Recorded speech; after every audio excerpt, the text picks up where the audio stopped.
और प्रयागराज में माफिया अतीक अहमद और उसके परिवार की तरफ से वक्फ बोर्ड की करीब 71 करोड़ की संपत्तियों पर अवैध कब्जे का खुलासा हो गया है।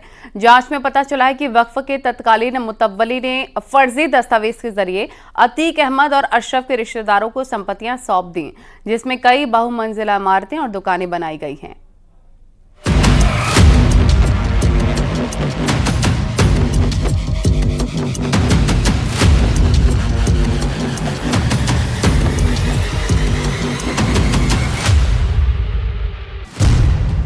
वक्फ की जमीन पर माफिया का कब्जा।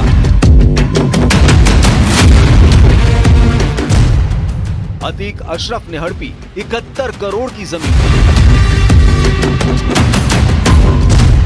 50 करोड़ की जमीन बेच चुके थे माफिया।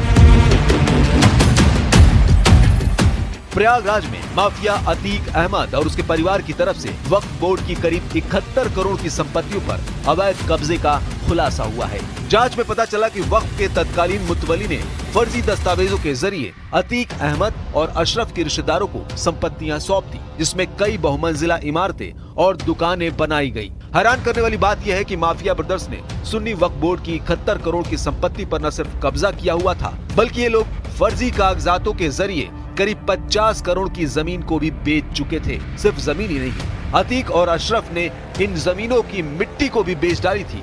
यूपी सुन्नी सेंट्रल वक्फ बोर्ड और मंडलायुक्त प्रयागराज की जांच में ये बड़ा खुलासा हुआ है। जांच में ये भी पाया गया कि प्रयागराज वक्फ बोर्ड ने तत्कालीन मुतवली सैयद मोहम्मद अशियम ने अतीक के परिवार को ये संपत्तियां कब्जा करने में मदद की और पैसे की उगाही की।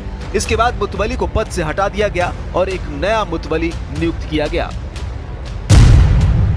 वक्फ की जिन जमीनों पर माफिया ने कब्जा किया था, उनमें जीटी रोड पर 9 दुकानें और पीछे का मकान है, जिस पर माफिया मोहम्मद अशरफ के साले मोहम्मद तारिक का कब्जा है, जिसकी कीमत 2 से 3 करोड़ रुपए है। जीटी रोड पर ही करीब 20 करोड़ की संपत्तियों पर अशरफ के रिश्तेदारों का कब्जा है।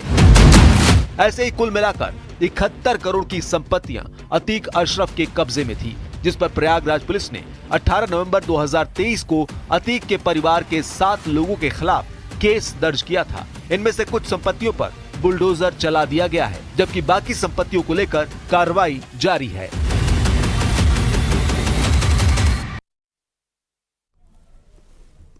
वक्फ कानून पर पश्चिम बंगाल में बवाल हो गया है। आगजनी, पत्थरबाजी और हिंसा ने शांतिपूर्ण प्रदर्शन को हिंसक प्रदर्शन में बदल दिया। पश्चिम बंगाल के मुस्लिम बहुल मुर्शिदाबाद जिले में मंगलवार को वक्फ संशोधन अधिनियम के विरोध में प्रदर्शन हुआ। इस दौरान पुलिस पर पथराव किया गया और उसके वाहनों में भी आग लगा दी गई। कई जगहों पर खूब आगजनी हुई है। पश्चिम बंगाल के मुर्शिदाबाद के जंगीपुर में हुई हिंसा मामले में पुलिस का बड़ा एक्शन भी हुआ है। पुलिस ने कार्रवाई करते हुए 19 आरोपियों को गिरफ्तार किया। वहीं मुर्शिदाबाद के जंगीपुर में एहतियातन 48 घंटे के लिए बीएनएस की धारा 163 लगा दी गई है। साथ ही जंगीपुर इलाके में इंटरनेट सेवा भी बंद कर दी गई है।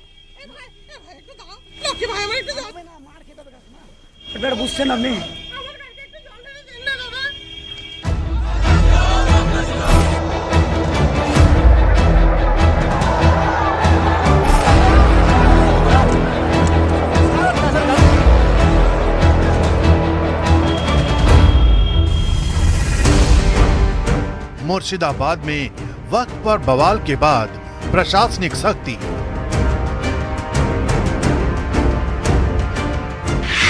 जंगीपुरा में बीएनएस की धारा 163 लागू। अफवाहों पर ब्रेक लगाने के लिए इंटरनेट सेवाएं ठप। संगीनों के साए में मुर्शिदाबाद का जंगीपुर। पश्चिम बंगाल में वक्फ कानून को लेकर नया तूफान आकार ले रहा है। इस बार इसका एपी सेंटर बना है मुर्शिदाबाद का जंगीपुर इलाका, जहां वक्फ संशोधन कानून के खिलाफ प्रदर्शन करने वाली भीड़ हिंसक हो गई। प्रदर्शनकारियों ने पुलिस पर हमला किया।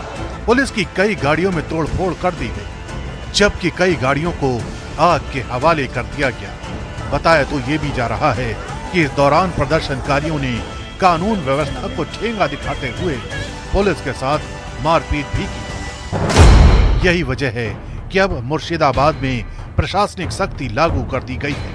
48 घंटों के लिए भारतीय न्याय संहिता यानी बीएनएस की धारा 163 लगा दी गई है और सावधानी बरतते हुए पूरे इलाके में इंटरनेट सेवा को बंद कर दिया गया है। उधर पश्चिम बंगाल के राज्यपाल ने मुर्शिदाबाद में हुई हिंसा की कड़ी आलोचना की है। राज्यपाल सीवी आनंद बोस ने कहा है, भारत की संसद ने यानी देश की जनता ने इस विधेयक को पारित किया। अगर कोई निहित स्वार्थी समूह जानबूझकर अशांति फैलाता है तो उसे बर्दाश्त नहीं किया जाएगा। ऐसे प्रयासों को सख्ती से दबाया जाना चाहिए। मुर्शिदाबाद में वक्त पर हुए बवाल के बीच न्यूज 18 के राइजिंग भारत समिट में पीएम मोदी ने वक्फ कानून की तारीफ की और विरोधियों पर जोरदार तंज कसा। ये जो वक्फ से जुड़ी डिबेट है, इसके मूल में तुष्टीकरण की राजनीति है, पॉलिटिक्स ऑफ अपीजमेंट है। ये तुष्टीकरण की राजनीति कोई नई नहीं है। इसका बीज हमारे स्वतंत्रता संग्राम के समय ही बो दिया गया था। वक्फ संशोधन कानून को लेकर दावा यही किया जा रहा है कि ये गरीब मुसलमानों के जीवन स्तर को सुधारने वाला है। बावजूद इसके विरोध का नैरेटिव सेट करके इसे न सिर्फ देश की सर्वोच्च अदालत में चुनौती दी जा रही है, बल्कि अफवाहें फैलाकर भीड़ को उकसाने की भी कोशिश की जा रही है। यही वजह है कि पश्चिम बंगाल इस वक्त सुरक्षा एजेंसियों के लगातार निशाने पर है। और वाराणसी में काशी विश्वनाथ मंदिर तक जाने वाली सड़क का चौड़ीकरण होगा। दाल मंडी की अवैध मुस्लिम मार्केट को हटाया जाएगा। सड़क चौड़ीकरण का जिम्मा पीडब्ल्यूडी को मिला है। देखिए,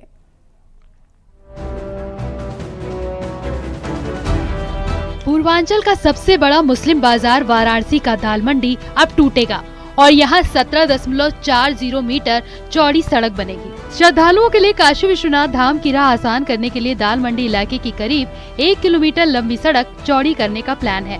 प्रशासन ने तय किया है कि वाराणसी का ये सबसे पुराना या जिसे कह सकते हैं पूर्वांचल की सबसे बड़ी बाजार दाल मंडी के रास्ते को चौड़ा किया जाएगा। अभी फिलहाल मौके पर ये करीब 2.5 से 3 फीट का रास्ता है और इसको बनाने के बाद ये 17.50 यानी कि 17 मीटर से लंबा चौड़ा रास्ता हो जाएगा। यानी कि अभी जो काशी विश्वनाथ मंदिर आने और जाने के लिए एक ही रास्ता है मैदागिन से गोदौलिया, अब ये वैकल्पिक बैकअप के रूप में दूसरा बड़ा रास्ता तैयार हो जाएगा। शासन से मंजूरी मिल गई है और मुख्यमंत्री योगी आदित्यनाथ का ये ड्रीम प्रोजेक्ट है। अभी फिलहाल अतिक्रमण से घिरी इस सड़क की चौड़ाई 3 से 4 मीटर ही है, लेकिन चौड़ी होने के बाद इसकी चौड़ाई 17.40 मीटर होगी। नापजोख शुरू हो गई है। लोहरावीर नई सड़क पर स्थित जो लवकुश होटल है, वहाँ से प्रारंभ होकर और ये मैदागिन गदौलिया मार्ग जो चौक थाना है वहाँ पर समाप्त होगी। इसकी वर्तमान में चौड़ाई 3 से 4.5 मीटर है और इस पर इसको चौड़ा करके 10 मीटर डामर रोड के साथ में इसको 17.4 मीटर चौड़ा किया जाना है। पूरी सड़क पर अतिक्रमण कर दुकानें बनी हुई हैं, लेकिन अब अतिक्रमण पूरी तरह से हटाया जाएगा। इसके निर्माण की जिम्मेदारी पीडब्ल्यूडी को मिली है। शासन से स्वीकृति मिल गई है, बजट जारी हो गया है। साल के अंत तक काशी आने वाले श्रद्धालुओं को एक बड़ी नई सड़क विश्वनाथ धाम जाने के लिए मिल जाएगी। कैमरा पंकज सिन्हा के साथ उपेंद्र द्विवेदी, न्यूज़ 18 वाराणसी। चारधाम यात्रा में केदारनाथ हेली सेवा के लिए काफी मारामारी भी है। 31 मई तक के लिए हेली बुकिंग फुल हो चुकी है पूरी तरह। कल ही हेली बुकिंग शुरू हुई थी और बुकिंग के पहले दिन 7,650 टिकटों की बुकिंग हुई। इसमें यात्रियों की संख्या 23,150 है। इस बार टिकट बुकिंग स्लॉट 1 महीने के लिए खोला गया था।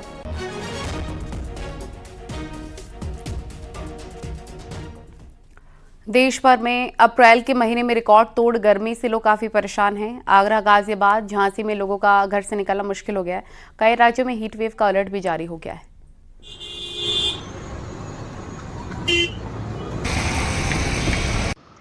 अप्रैल का महीना शुरू होते ही गर्मी एवं लू के थपेड़े लोगों को परेशान करने लगे हैं। यही कारण भी है कि जगह जगह सड़कों पर आपको शिकंजी, लस्सी, नींबू पानी आदि के ठेले नजर आएंगे। तस्वीरें मैं आपको दिखाना चाहूंगा। लाइन से जहां तक आपकी नजर आएगी वहां एक तरीके से लगातार लाइन से इस तरह की यहाँ पर ये ठेले लगाए गए हैं, जिनमें कि सोडा शिकंजी बेचा जा रहा है, रबड़ी फरूदा बेचा जा रहा है।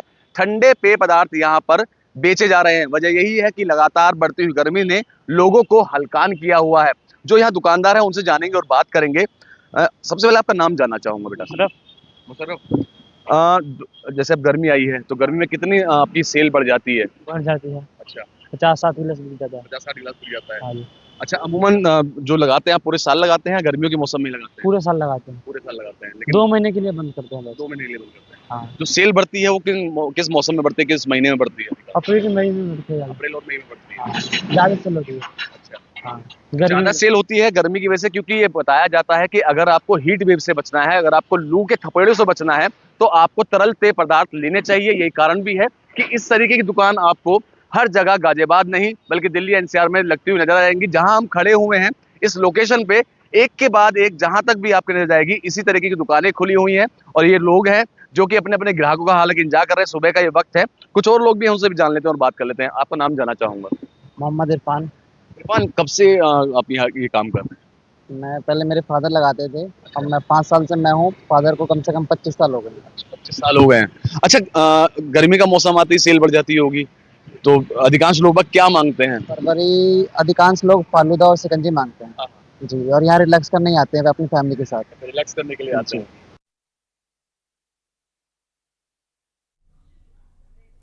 खबरें जारी हैं, रुकेंगे छोटे से ब्रेक के लिए।